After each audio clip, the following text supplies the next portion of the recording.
Well, it's laughable for them to talk about wanting to move forward when the entire rhetoric coming from Donald Trump and the Republican Party is all about relitigating the last election. I mean, if conservative values were really the linchpin, the measuring stick and barometer for this Republican Party, Liz Cheney would still be the Republican chairwoman conference. But she's not. She got thrown out because of telling the truth about January 6th and telling the truth about Donald Trump. All the while, in real time, at this moment, we see an effort underway by the Arizona Republican Party to undo the election results. I mean, you can't say with a straight face that you're about a party that wants to move forward when right now in Arizona, they're recounting ballots from more than 6 months ago.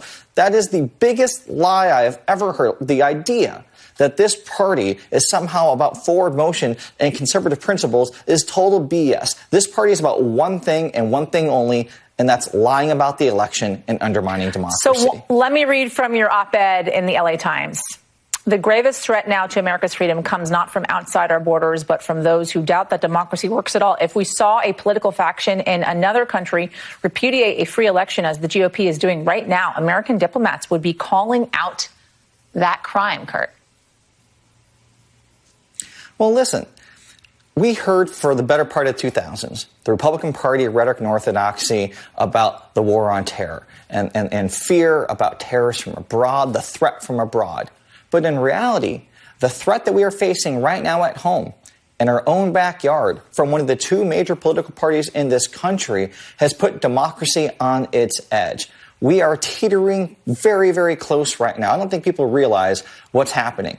But what we have seen now is a Republican Party that even on the day of the insurrection, that night, went back into the chambers of Congress and voted against approving a free and fair election. This is a three-part play that we're seeing right now. Act 1 was the November election.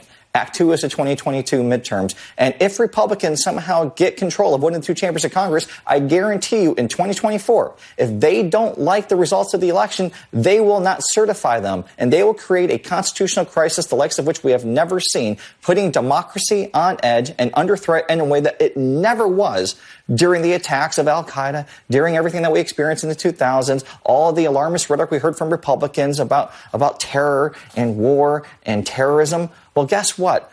The threat we are seeing right now from the Republican Party is far bigger than any of that.